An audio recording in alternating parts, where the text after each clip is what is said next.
मिलते हैं। थामनी स्तुति। चलो ना दीदी। क्यों स्तुति? वेट कर, ये वाला डिजाइन तो पूरा हो जाने दे। अरे सो अच्छे शगुन, क्या बातें चल रही दोनों बहनों में, मुझे भी बताओ। और हाँ, तेरा डिजाइन पूरा हुआ कि नहीं? ये देखो माँ, मैंने यहाँ पर बटन के बदले ये लगा दिया। कैसा लग रहा है? दिखा? वाह शगुन, बहुत सरस। अरे इतना पक्का काम करना सीख लिया तूने इतनी जल्दी। देखना माँ, मैं बड़ी होकर एक दिन बहुत बड़ी फैशन डिजाइनर बनूंगी। ये बड़ा बुटीक होगा मेरा। जरूर होगा बेटा, जहाँ चाह होती ना वहीं राह होती है। और पता है, जो मेहनत करते हैं ना उन्हीं के सपने पूरे होते हैं। और पता है तुझे, तेरा ये जो मेरी काम तो किसी को पड़ी ही नहीं है, मुझे कोई भी मोटिवेट नहीं करता है। देखो नानी माँ बोली, मुंह क्या टेढ़ा हो रहा है? हाँ, अरे बेटा मेरा, मेरी सबसे बड़ी उम्मीद है ना तुझी से, समझी? और माँ के लिए तो सारे बच्चे एक बराबर होते हैं, कोई भेदभाव नहीं होता। रिंकू दीदी कहाँ है? बाय।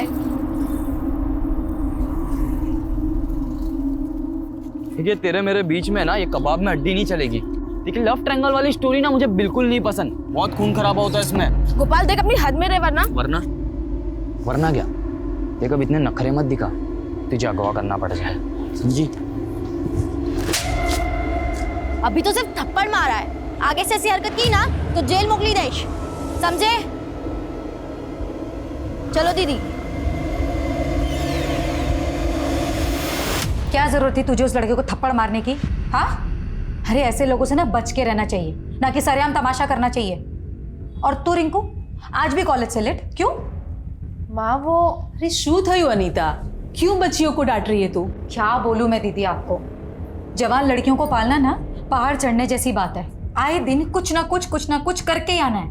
आज किसी को थप्पड़ मार के आ गए, ये सब क्या है दीदी? डर लगा रहता है मुझे, कहीं कुछ ऊंच नीच हो जाए, कुछ हो जाए तो। अनीता आटली बधी चिंता नहीं कर। अरे હું તો ભૂલી જ ગઈ। અરે મુંહ મીઠા કરો સબ। अरे બહુ મોટી खुशखबरी છે। खुशखबरी? अरे मेरी बड़ी बेटी राधिका का रिश्ता पक्का हो गया। क्या? मैं दो खाऊंगी। ले ले। अरे वाह दीदी, सच्ची में इतनी अच्छी खबर सुनाई है, बहुत बहुत मुबारक हो आपको। मैं ना दीदी सोच रही हूँ ना, जल्दी से रिंकू के लिए एक अच्छा सा लड़का ढूंढ लो। नहीं? हाँ। क्यों माँ, मैं बाहर लगती हूँ आपको? अरे बेटा, तेरी माँ का वो मतलब नहीं था बेटा। लेकिन मासी, मुझे अभी शादी करनी ही नहीं है, मुझे पहले एयर होस्टेज बनना है। वो सारी चीजें एक तरफ है रिंकू, ठीक है? नहीं माँ, मुझे कुछ नहीं सुनना, मुझे अभी शादी नहीं करनी है, मतलब नहीं करनी है। अरे ये रिंकू, रिंकू रिंकू भी, रिंकू दरवाजा खोल।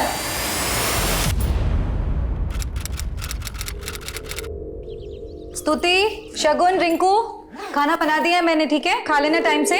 जा रही हूँ, कल शाम तक वापस आऊंगी। माँ, मैं भी आपके साथ चलूं? नहीं बेटा, तू क्या करेगी वहां जाके? और वैसे भी कल शाम को लौटूंगी मैं, तब तक एक दूसरे का ख्याल रखना है ना। लड़ाई झगड़ा नहीं करना, ठीक है? अरे रिंकू सुनना,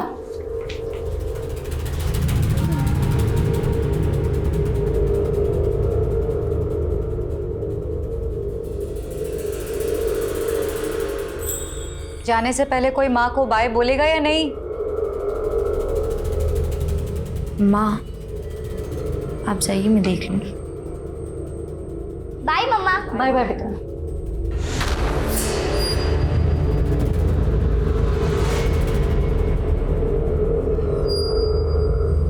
अरे આ તો બહુ ઈઝી છે। જો 5 ને કેટલા થાય? 6, 4 ને 2 પણ 6, 3 3 પણ 6, 2 ને 4 પણ 6, 1 ને 5 પણ 6। સિમ્પલ, 6 6 6 ઈઝી છે ને? ચાલો આપણે નેક્સ્ટ કરીએ। ઓકે,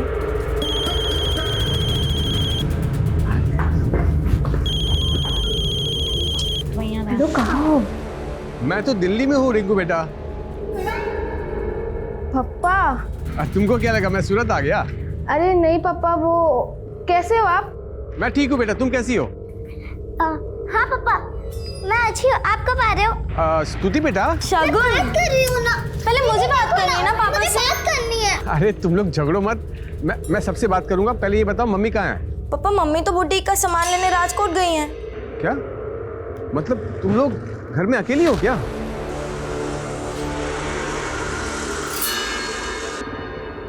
देखो तुम लोग ध्यान से रहना, ठीक है? हाँ पापा, आप हमारी टेंशन मत लीजिए। Good night, bye. दीदी मुझे पापा से और बात करनी थी। कल कर लेना, अभी बहुत रात होगी, तुम लोग चलो सो जाओ चल के। हाँ। अरे वो सब रहने दो ना, ये सब सुबह कर लेना, अभी अभी सो जाओ, बहुत रात होगी। चलो चलो चलो चलो चलो।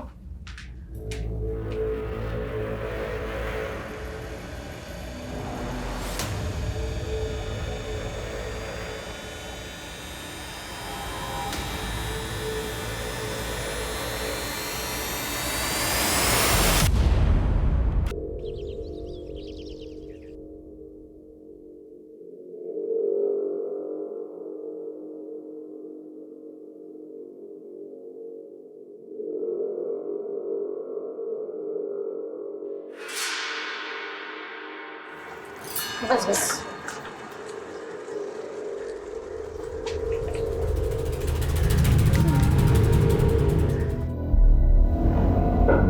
अरे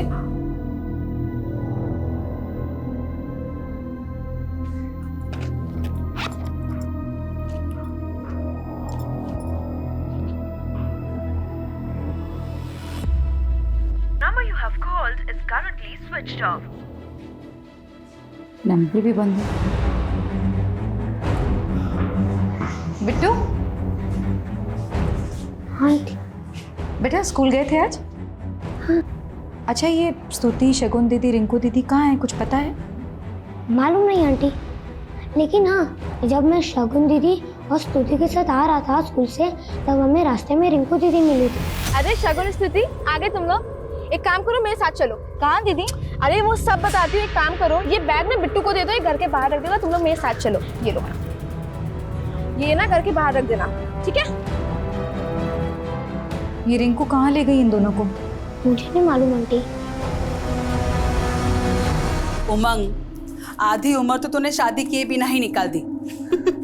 तेरे आगे पीछे भी कोई नहीं है जो। अरे कवारा रहेगा तो बूढ़ापा कैसे निकलेगा? क्या आरती बहन आप भी, अब उसके बारे में अभी से क्यों सोचूं? जब बूढ़ापा आएगा देख लेंगे। आरती दीदी, आरती दीदी, स्तुति, शगुन और रिंकू यहाँ आए हैं क्या? ना, અહીંયા નથી આવી। हे भगवान, दीदी ये तीनों लड़कियों का कुछ अता पता नहीं है, पता नहीं कहाँ चली गई, सबसे पूछताछ करके देख ली लेकिन कुछ पता नहीं चल रहा है। अनीता, आटली बड़ी चिंता नहीं कर, ये समझदार लड़कियां है, कहीं घूमने चली गई होगी, आ जाएगी।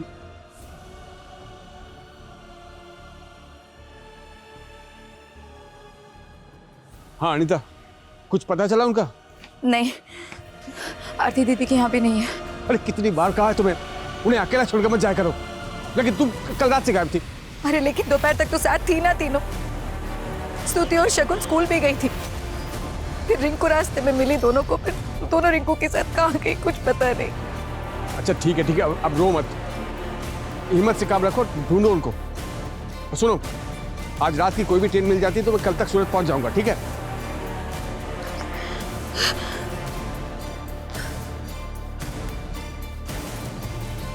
तो यही आपकी बड़ी बेटी रिंकू है ना, आपकी छोटी लड़कियों को यही लेके गई है, इसमें घबराने की क्या बात है? लेकिन सर दोपहर से शाम हो गई, इन लोगों का कोई अता पता नहीं है और रिंकू का फोन भी बंद आ रहा है। हो सकता है तीनों बहनें कहीं फिल्म देखने गई हों और आप लोग यहाँ बेकार में परेशान हो रही हैं। आप लोग घर जाइए, घूम फिर के आ जाएंगी तीनों। नहीं सर, सर मेरी बेटियाँ इतनी देर तक मुझे बिना बताए नहीं रहती कभी भी बाहर। लेकिन अभी तो आपने कहा कि कल से आप यहाँ थी नहीं। मैं मेरे काम से बाहर गई हुई थी, लेकिन सर यही तो प्रॉब्लम है, पहले ध्यान रखो मत, बाद में आ जाओ पुलिस को परेशान करने के लिए।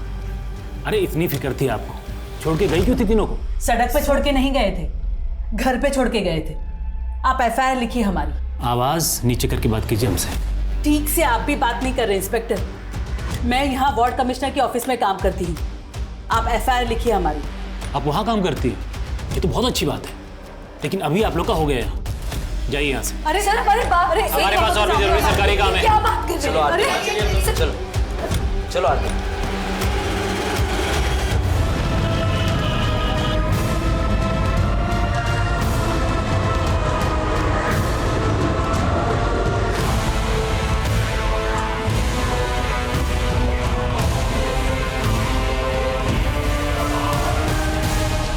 अनीता, संभाल तारी जात ने। अनीता,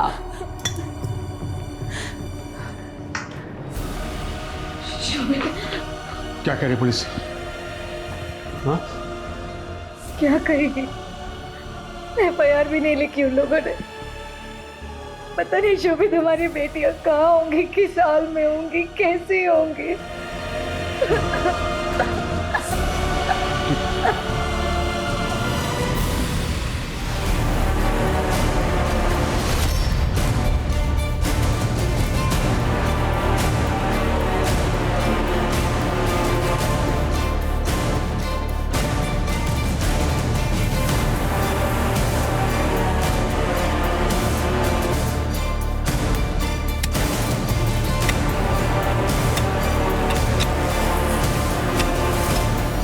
इन्वेस्टिगेशन टीम को भी बदलकर क्राइम ब्रांच के हाथ में सौंप दिया गया था, लेकिन आमतौर पे इस तरह के जुर्म की कहानियां जद्दोजहद भरी होती हैं, मुश्किलों से इंसाफ मिलता है। हमारे लिए ये जानना बेहद जरूरी है कि रिंकू शगुन और स्तुति को कहाँ लेकर गई थी, जिसके बाद से रिंकू गायब है और शगुन और स्तुति की लाशें मिली। हम भी तब से यही जानने की कोशिश कर रहे हैं, लेकिन कुछ समझ में नहीं आ रहा है। उस दिन हम यहीं पहुंचे थे, शगुन दीदी और स्तुति के साथ। रिंकू दीदी आई और उन्हें लेके चली गई। मालूम करो, इस डायरेक्शन में जाते हुए ने किसी और ने देखा है क्या? और अगर कहीं कोई CCTV मिले तो उस दिन की फुटेज निकालो और चेक करो। Okay ma'am. सर, स्तुति और शगुन को तो हमने खो दिया, लेकिन हमारी रिंकू सही सलामत पहुंचा दीजिए बस हमारे पास। चुप हो जा। हम पूरी कोशिश करेंगे, अपनी पूरी ताकत लगा देंगे आपकी बेटी को ढूंढने में। जब किसी पर शक है आप लोगों के जो आपकी बेटियों के साथ ऐसा कर सकता है?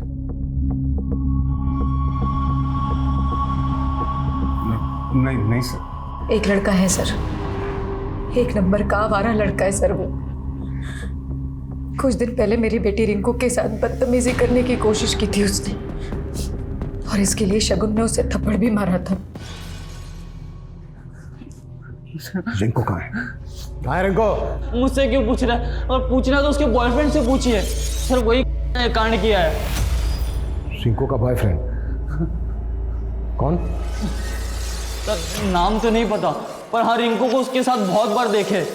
सर रिंकू उसकी बाइक पर बैठ के आती थी, और उसकी बहन शगुन ने जैसे मुझे थप्पड़ मारा था वैसे उस लड़के से भी बहुत चिढ़ती थी। उस लड़के की वजह से दोनों बहनों में बहुत झगड़े होते थे सर। बाय। दीदी, आपने मुझसे बोला था कि आप उस लड़के से कभी नहीं मिलेंगी। आपने मुझसे प्रॉमिस किया था, इसलिए मैंने मम्मी को भी कुछ नहीं बताया। लेकिन क्या शगुन, क्या प्रॉब्लम है तेरी? ये मेरी लाइफ है, मैं किससे मिलूंगी किससे नहीं मिलूंगी मैं डिसाइड करूंगी, तू नहीं समझी? ठीक है, फिर मम्मी आपसे बात करेंगी। शगुन मेरी बात सुन। पता करो रिंकू का वाकई में कोई बॉयफ्रेंड है क्या? शबरी गोपाला में घुमा रहा है। Right sir.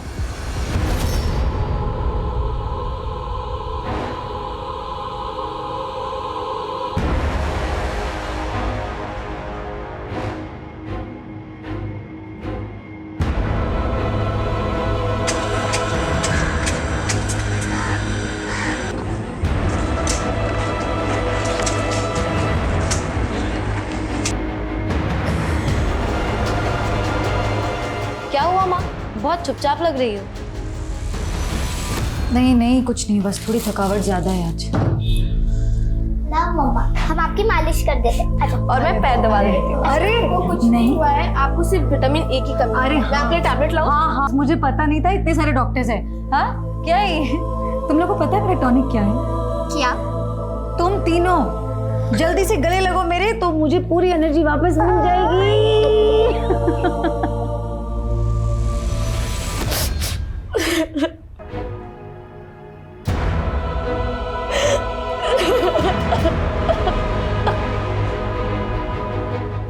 अब रोने से क्या फायदा? पछताने से हमारे बच्चे तो वापस नहीं आ जाएंगे। मैं उनको यहाँ तुम्हारे भरोसे छोड़कर गया था, लेकिन तुम्हारी लापरवाही की वजह से हमारे बच्चे आए। शोभित, दोषी आप भी हैं। मेरी बच्चों को पैदा करके छोड़ने के अलावा आपने किया क्या उनके लिए? अरे उन्हें जब सबसे ज्यादा आपकी जरूरत थी तब आप नहीं थे उनके पास। आपकी गैर जिम्मेदारपन की वजह से मेरी बच्चों ने भुगता। जिम्मेदार आप भी हैं।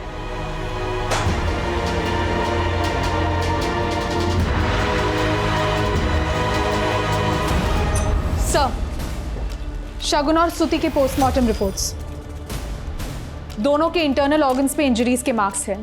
पहले दोनों किया गया और फिर गला दबा के मार दिया गया। रिंकू की कोई लीड? नहीं सर, और ये भी पता नहीं लग पा रहा है कि रिंकू उस दिन अपनी दोनों बहनों को लेकर कहाँ गई थी। सर, रिंकू का फोन उस दोपहर उसी के घर के एरिया में बंद हुआ था। और सर, कॉल डेटा रिकॉर्ड्स में कार्तिक नाम के लड़के का नंबर मिला है। सर, ये कार्तिक है।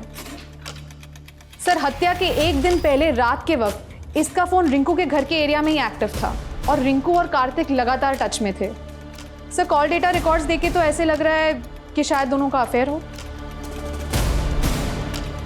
रहता कहाँ है कार्तिक? संगम विहार। सर, मैंने एक टीम को वहाँ पे भेज दिया है। कार्तिक कहाँ है और उसका फोन क्यों बंद आ रहा है? मेरे बेटे ने कुछ नहीं किया है, आप लोगों को गलतफहमी और मतलब आप जानते हैं वो कहाँ है? उसे कहिए कल तक थाने में हाजिर होने के लिए, वरना उसे बचाने के जुर्म में मैं आपको अंदर कर दूंगा।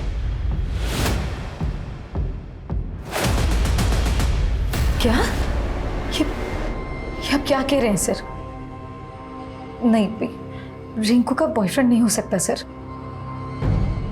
इसका नाम कार्तिक है। रिंकू का और इसका लगभग रोजाना मिलना होता था। आपने इस लड़के को कभी रिंकू या घर के आसपास देखा? नहीं सर, मैंने नहीं देखा इसे। लेकिन शगुन और स्तुति की मर्डर की पहली वाली रात को भी इस लड़के का फोन इसी एरिया में एक्टिव था। सर, मुझे सच में कुछ नहीं पता, मैं नहीं जानती, मैंने नहीं देखा कभी। और मैं तो उस रात घर पर भी नहीं थी। जाहिर सी बात है, ये लड़का आपके एब्सेंस में यहाँ मिलने आया। सर, मैंने इस गोपाल को कार्तिक की फोटो दिखाई। उसका कहना है कि वही लड़का है जिसकी वजह से रिंकू और शगुन के बीच में झगड़े हो रहे थे। और सर, शगुन रिंकू को ये धमकी दे रही थी कि वो उसका ये राज अपनी माँ को बता देगी। लेकिन रिंकू की माँ का तो कहना है कि उन्हें रिंकू के अफेयर के बारे में कोई भनक तक नहीं थी। सर, हो सकता है कि रिंकू को इस बात का डर था कि शगुन ये राज अपनी माँ को बता देगी। शायद इसीलिए कार्तिक और रिंकू दोनों मिलकर भाग गए और उन दोनों ने रिंकू की दोनों बहनों भी हुआ है। हाँ, एक बार को ये हो सकता है कि कार्तिक की रिंकू की दोनों बहनों पे भी नजर हो। फिर कैसे भी करके हमें इस कार्तिक को ढूंढना होगा। फिलहाल ये कार्तिक इस केस में राजदार नजर आ रहा है।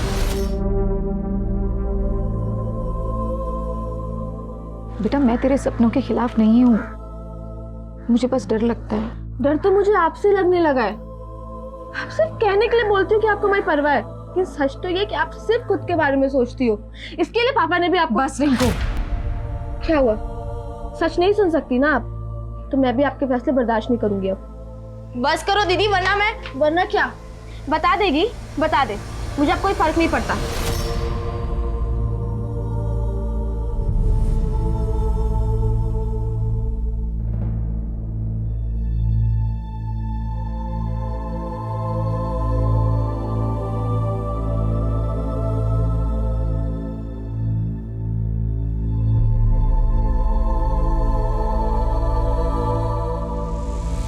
सर, आप लोग खामा का मुझ पर शक कर रहे हैं सर। मैं भागा नहीं था, हूँ तो मारा मामा ना घरे गए तो सर। जैसे ही मेरे पापा ने मुझे बोला कि आप लोग मुझ पर शक कर रहे तो मैं सीधा आप लोगों के पास चला आया। बड़ी सफाई से झूठ बोल लेता है तू। ना सर, वो झूठू नहीं बोलतो। मैं मानता हूँ कि मैं और रिंकू हम एक दूसरे को पसंद करते। 10 तारीख को रिंकू अपनी दोनों छोटी बहनों को लेकर तेरे पास आई थी। ना सर, रिंकू अपनी दोनों बहनों को लेकर मेरे पास क्यों आएगी? लेकिन 9 तारीख की रात को तो तू रिंकू से मिला था। हाँ सर। नहीं, कॉल रिकॉर्ड्स दिखाएं कॉल रिकॉर्ड्स, वो भी देर रात को। रिंकू की मां अनीता की एब्सेंस में कुछ आया याद या फिर याद दिलाएं? नहीं सर, याद आया मुझे। मैं गया था वहां पर, वो रिंकू ने मुझे। क्या हुआ?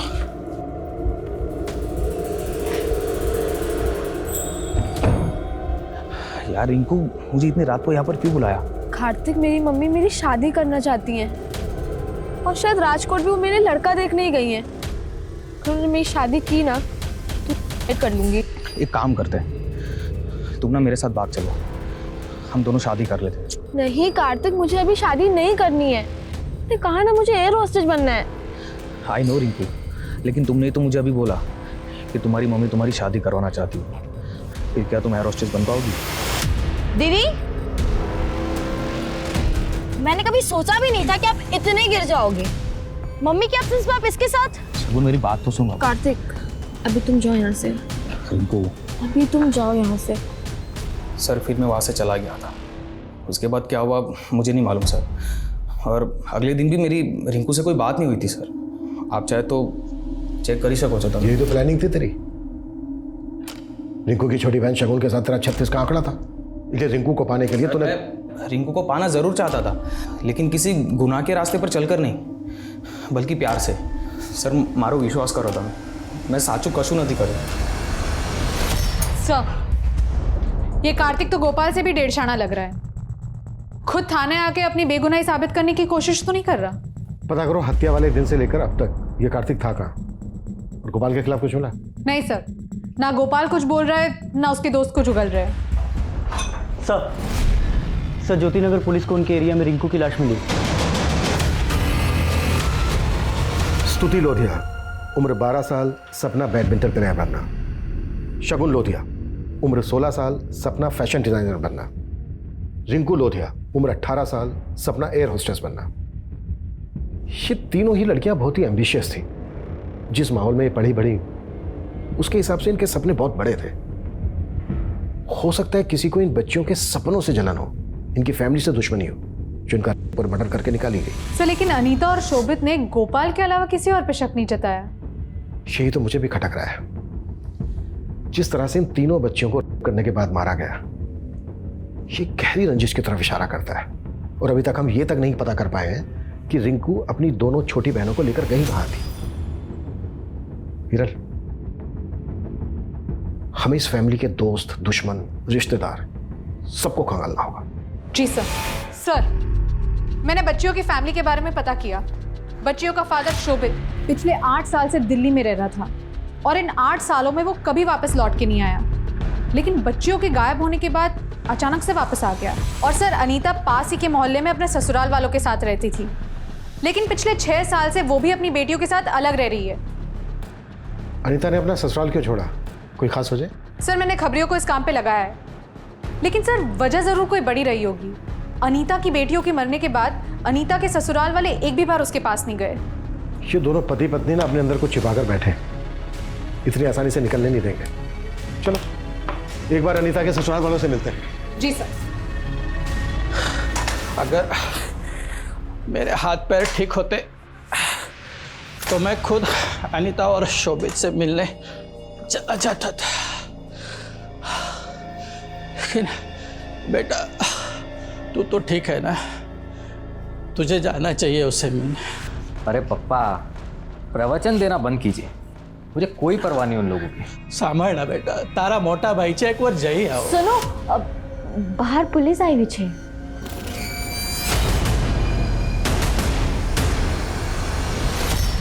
हम घर गए थे आपके फादर ने कुछ बताया हमसे? क्या पता है सर आपको? यही कि आप काम के चक्कर में बाहर चले गए थे, और आपके बाहर जाने के बाद अनीता जी ने अपना ससुराल छोड़ दिया। वो ससुराल छोड़ के यहाँ आ गई रहने, जबकि ससुराल पास में ही है। आपके जाने के बाद उनके लड़ाई झगड़े होने लगे थे। अच्छा अनीता जी, किस बात को लेकर आपकी ऐसी लड़ाई हुई थी, झगड़ा हुआ था कि आप अपना ससुराल छोड़कर यहाँ आ गए? ऐसा कोई झगड़ा या लड़ाई नहीं थी, वो बस। क्या वो? मतलब छोटी मोटी बात में कहा सुनी होती है, बस वैसी। ठीक है।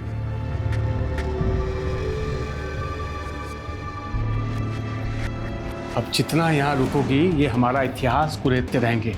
अब भी वक्त है, चलो मेरे साथ दिल्ली। इन दोनों के हाव भाव को देख के ऐसा लग रहा था कि जैसे दोनों को छिपा रहे हैं हमसे। इन्होंने अपनी 3 बेटियों को खोया है, सख्ती करना तो इनके साथ ठीक नहीं होगा। अपना खबरी नेटवर्क एक्टिव करो। इन दोनों के पास की एक डिटेल चाहिए मुझे। કેટલી વાર કીધું છે કે એડલ્ટ ડાયપર પહેના કરો, લેकिन नहीं, पता नहीं और क्या क्या बकवास झेलना पड़ेगा मुझे इस घर में। ये साफ सफाई करने के लिए आई हूँ मैं। अबे मारी नाक ना मुझे, मारी डाल, जैसे अनिता के बेटियों को बाद में। क्या क्या बकवास कर रहे हैं आप? हाँ, कुछ भी बोले जा रहे हैं जो मन में आ रहा है। क्या हुआ? क्या कैटकेट लगा रखा है? जो तुम्हारे पापा ने कही थी। देखो लोग देख रहे हैं वहां बाहर।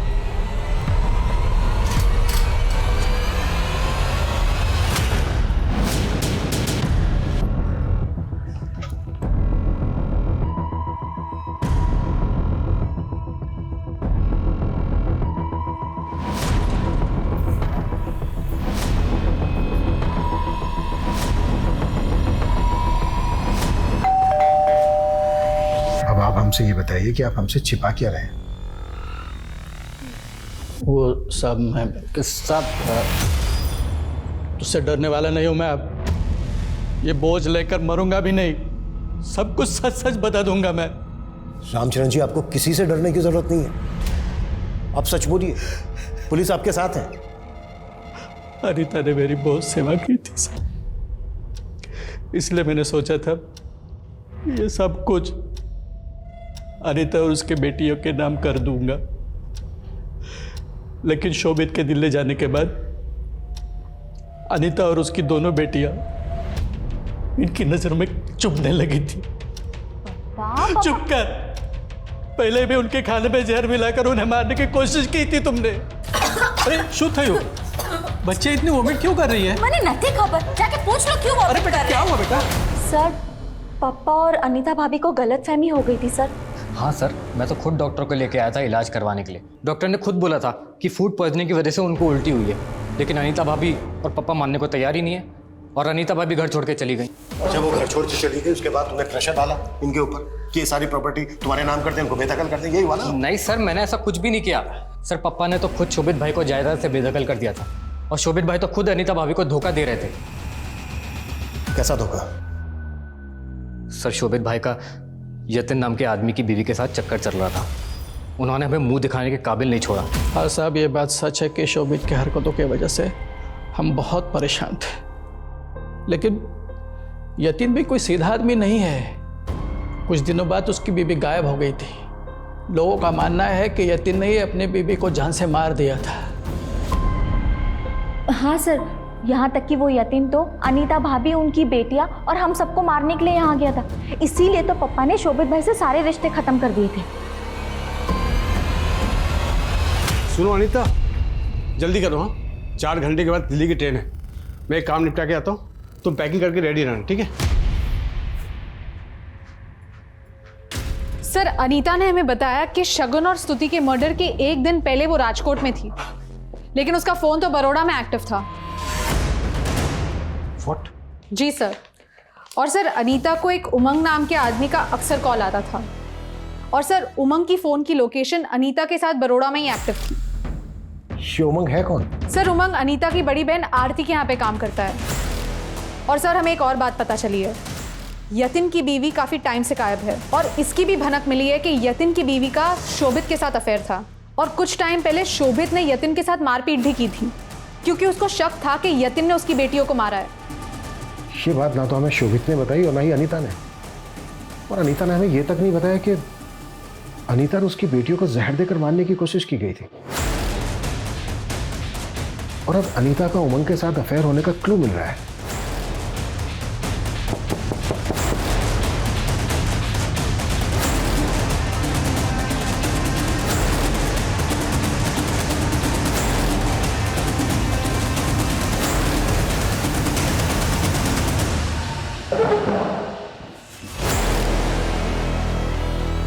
तुम दोनों के बीच रिश्ता क्या है? सर, मैं आरती दीदी से मिलने उनके ऑफिस जाया करती थी, इसलिए इन्हें अच्छे से जानती हूँ। तुमने हमसे पहले कहा कि तुम राजकोट गई थी। बाद में हमें पता चलता है कि तुम उमंग के साथ बड़ौदा में थी और वहां पर एक साथ एक ही होटल के एक ही रूम में रुके। अब ये बिल्कुल मत कहना कि तुम लोगों के बीच कोई रिश्ता नहीं है। सर, रिश्ता दोस्ती का है। शोभित ने कभी मेरी फिक्र नहीं की, मुझे मेरी बेटियों के साथ अकेला छोड़कर दिल्ली चला गया और फिर बरखा की वजह से मुझे मेरी बेटियों के साथ अकेले रहना पड़ा। और एक अकेली औरत पर हर कोई नजर काटता है सर। ऐसा मेरे साथ भी हुआ।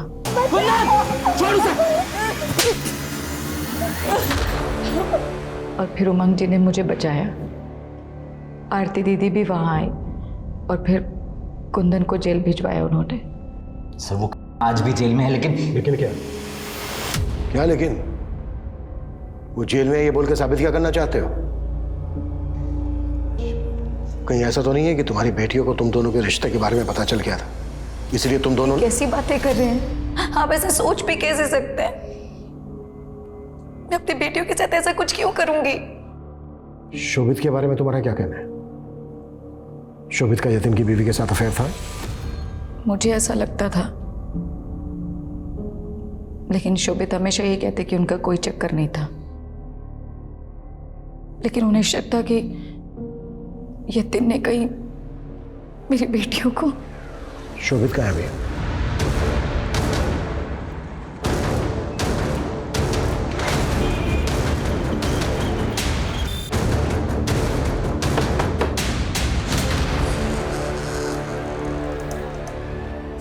ये सुमन का घर है जो मुंबई में रहती है। अब आप यहाँ पे क्या लेने आए? सुमन का 4 दिन पहले मुंबई में मर्डर हो गया। मुंबई पुलिस को जब उसकी पहचान पता चली तो उन्होंने हमें कांटेक्ट किया।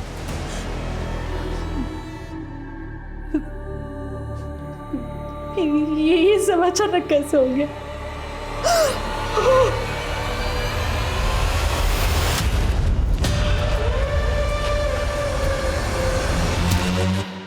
हेलो,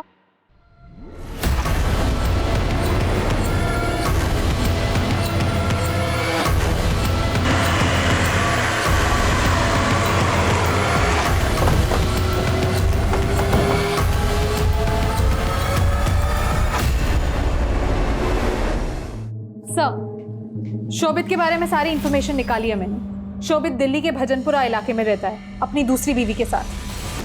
दूसरी बीवी? जी सर। और सर ये दूसरी बीवी और कोई नहीं बल्कि यतिन की वाइफ प्रभा है। और सर अनीता की मर्डर वाली रात शोभित ने दिल्ली जाने वाली ट्रेन पकड़ी थी। शोभित को यहाँ उठा के लाओ। प्रदीप, उमंग, यतिन, इन सबको हाजिर करो। इन सबके पास अनीता की बेटियों को मारने का मोटिव। इन सबसे सख्ती से पूछताछ करनी होगी। तुझे पता था कि शोभित तेरी बीवी प्रभा के साथ दिल्ली में रह रहा था, तो तूने उसके पूरी परिवार को यहाँ खत्म कर दिया? नहीं मैडम, मारना होता तो मैं शोभित तो प्रभा को मारता। उनके परिवार से मेरी क्या दुश्मनी थी? सर मेरी बेटियों के साथ जब ये हादसा हुआ तो मैं यहाँ था भी नहीं सर, मैं तो दिल्ली में था सर। देखिए मैडम, मेरा इससे कोई लेना देना नहीं है। मैंने तो बस इंसानियत के नाते अनीता की मदद की थी। मारा कि मैंने अनीता और उसकी बेटियों का हक छीना है, लेकिन मैंने उसे मारा नहीं है। सर एक इन्फॉर्मेशन मिली है, अनीता की बड़ी बहन आरती की बेटी सुमन का मुंबई में मर्डर हुआ है। व्हाट? जी सर। सर सुमन आरती की छोटी बेटी है और मुंबई में मेड का काम करती थी। यहाँ अनीता और उसकी 3 बेटियों का मर्डर हो जाता है और वहाँ मुंबई में अनीता की ही बड़ी बहन आरती की बेटी का मर्डर होता है। इन दोनों केसेस में कोई कनेक्शन तो नहीं है? मुंबई पुलिस से कांटेक्ट करो। सुमन मर्डर केस की एक डिटेल चाहिए मुझे। Right sir.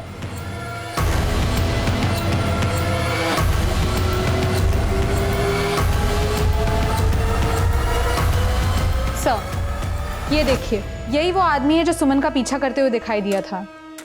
इस आदमी की फोटो अनीता और उसकी बेटियों से जुड़े सभी लोगों को दिखाओ। पता करो उनके साथ इसका कोई कनेक्शन है क्या? जी सर।